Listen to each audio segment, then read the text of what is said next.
नमस्कार। कहानी पसंद आए तो लाइक करें और चैनल को सब्सक्राइब करें। धन्यवाद। ये कैसी कैसी लड़कियों की फोटो दिखा रहे हो? अच्छी सी लड़की की फोटो दिखाओ ना पंडित जी। अरे बहन जी, इतनी सारी फोटो तो तुम रिजेक्ट कर चुकी हो। आखिर कैसी बहू ढूंढ रही हो अपने बेटे के लिए? सर्वगुण संपन्न संस्कारी बहू। आजकल के टाइम में कहाँ मिलती हैं सर्वगुण संपन्न संस्कारी बहू?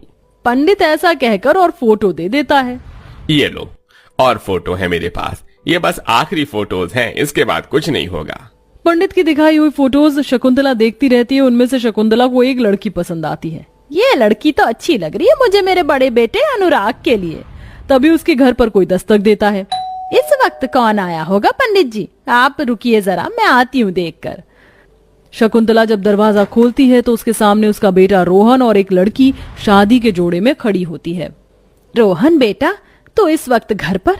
ये तूने क्या पहना हुआ और ये लड़की कौन है? आगे चलो, माँ के पैर छू लो। माँ, ये काव्या है, मेरी गर्लफ्रेंड। सॉरी, गर्लफ्रेंड नहीं, अब ये मेरी पत्नी है। इसने मुझे भगाकर शादी की है। इस लड़की ने तुझे भगाकर शादी की है? नहीं माँ, सॉरी, मैंने इससे भगाकर शादी की है। देख बेटा, बहुत हो गया ये ड्रामा। अब तू सीधी तरह इस लड़की को जहाँ से लेकर आया है इसे वहीं पर छोड़ कर आ। माँ, आप ये कैसी बातें कर रही हो? मैं लव मैरिज करके आया हूँ, मैं इसे कहीं नहीं छोड़ सकता। हम दोनों शादीशुदा हैं। रोहन के इस फैसले से घर में कोई भी खुश नहीं था। अरे भैया, जब आपको पता है कि हम आपके लिए रिश्ता ढूंढ रहे थे तो आपको अपनी मर्जी की शादी करनी जरूरी थी क्या? मैंने तो बस अपने प्यार से शादी की है, इसमें कोई बहुत बड़ा गुनाह तो नहीं है। जा बेटा जा, तूने तो मेरी नाक ही कटवा दी। क्या क्या सपने सजाए थे मैंने तेरी शादी के लिए, तूने सब बर्बाद कर दिए। अच्छा, ऐसी बात है क्या माँ? तो फिर ठीक है, मैं यहाँ से जा रहा हूँ, बहुत दूर, आप सभी से बहुत दूर।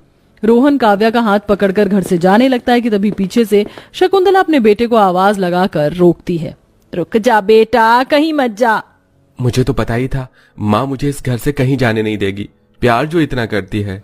अरे बेटा, तू तो मेरा जिगर का टुकड़ा है। मैं तुझे इधर उधर कैसे कर सकती हूँ अपनी आंखों से? आ जा घर में और ले आ अपनी पसंद की लड़की को इस घर के अंदर। शकुंतला के ऐसा कहने पर रोहन काव्या को घर के अंदर ले आता है, लेकिन काव्या को कोई पसंद नहीं करता और ना ही उससे कोई बात करना पसंद करता है। ऐसे ही शकुंतला अपनी बड़े बेटे की शादी के लिए लड़की पसंद कर लेती है और रिश्ता फिक्स कर देती है। बस अब बड़ी बहू और आ जाए इस घर के अंदर, उसी के आने का इंतजार है। शकुंतला बहुत जल्द अपने घर अरेंज मैरिज करवाकर अपने बेटे अनुराग की बहू अंजना को अपने साथ घर ले आती है। अरेंज मैरिज की वजह से अंजना का बहुत ही अच्छे से गृह प्रवेश किया जाता है। आओ बहू, इस घर में तुम्हारा स्वागत है। चलो नंदिनी, अपनी भाभी के ऊपर फूल बरसाओ। नंदिनी अपनी भाभी के ऊपर फूल बरसाने लगती है। कितनी प्यारी है मेरी भाभी। आ जाओ भाभी, इस घर में आपका दिल से स्वागत है।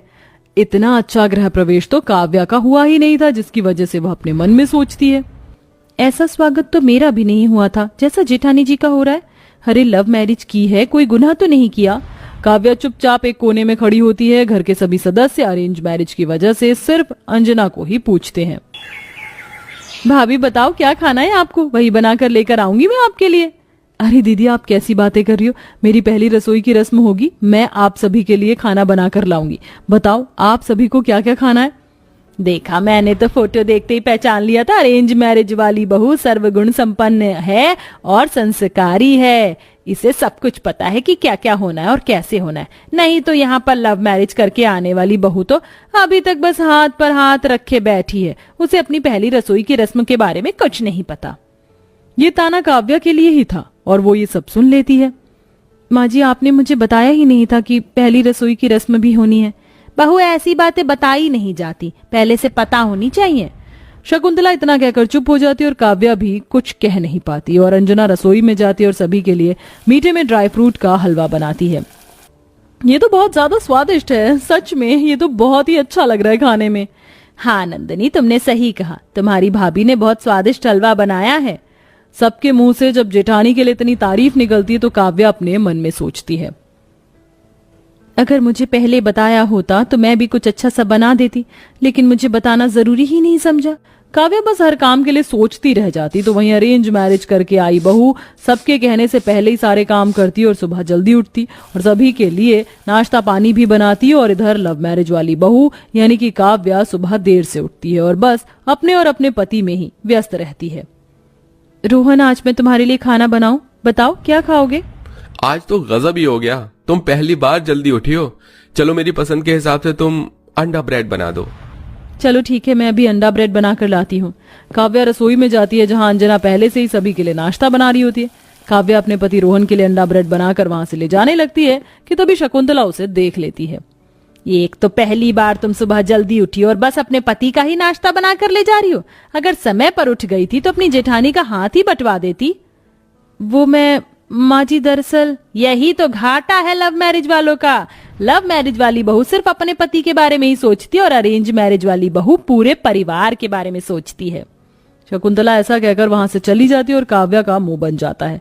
काव्या अंडा ब्रेड लेकर जब कमरे में आती है तो गुस्से में अपने पति से कहती है, आखिर तुम्हारी माँ को मुझसे इतनी दिक्कत है तो मुझे इस घर से निकाल क्यों नहीं देती?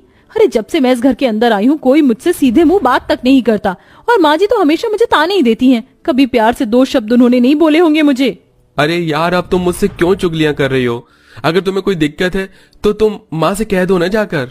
तुम्हारी माँ और तुम्हारी बहन तो मेरी बात सुनना ही नहीं चाहती। घर में कोई भी नहीं है ऐसा जो मुझसे बात करना चाहता हो। बस करो यार, मैं तो ऑफिस जा रहा हूँ। अब तुम अपना आराम से घर में रहना। अगर कोई तुमसे बात नहीं कर रहा तो तुम भी मत करो। रोहन गुस्से में ऐसा कहकर चला जाता है। इसके बाद काव्या सारा दिन अपने कमरे में रहती है। वह घर के किसी काम को भी हाथ नहीं लगाती। जब उसकी सास अपने कमरे में चली जाती है तो वह अपना खाना बनाने के लिए रसोई में जाती है। चलो मेरी ननद और सास तो अपने कमरे में चली गई, अब आराम से अपने खाने के लिए कुछ बना लूंगी, बहुत जोरों से भूख लगी है। उसी वक्त अंजना रसोई में आती है और वह ये सब सुन लेती है। वह काव्या से बहुत प्यार से कहती है, देखो सब कुछ अपने हाथों में होता है। अगर तुम्हें अरेंज मैरिज का पता होता तो शायद तुम्हें इतनी दिक्कत नहीं होती। भले ही तुमने लव मैरिज की है लेकिन तुम्हें परिवार में कैसे रहना चाहिए ये सब आना चाहिए, वरना कोई किसी को नहीं समझता। सारा टाइम तुम अपने कमरे में रहती हो, घर के किसी काम में कोई दिलचस्पी नहीं रखती हो। अगर अभी तुम इन सब चीजों को नहीं समझोगी तो आगे जाकर भी तुम्हें इस घर में कोई इज्जत नहीं मिलेगी, फिर चाहे तुम्हारी लव मैरिज हो चाहे अरेंज मैरिज हो। तुम सही कह रही हो जेठानी जी, मैंने इसके बारे में तो सोचा ही नहीं। अब मैं बिल्कुल आपकी तरह इस घर के अंदर रहूंगी। उस दिन के बाद से काव्या अंजना की तरह सबकी इज्जत करती और घर में सही समय पर उठकर अंजना सारे काम में हाथ बटाती। ये सब देखकर शकुंतला बहुत खुश होती है, जिसके चलते वह अपनी बहू से अच्छे से बात करने लगती है। वहीं दूसरी तरफ अंजना ने भी अपनी सास और ननद को काफी कुछ समझाया था। अब उनके घर में किसी के लिए भी कोई मनमुटाव नहीं होता और वह सभी एक दूसरे के साथ खुश रहने लगते हैं।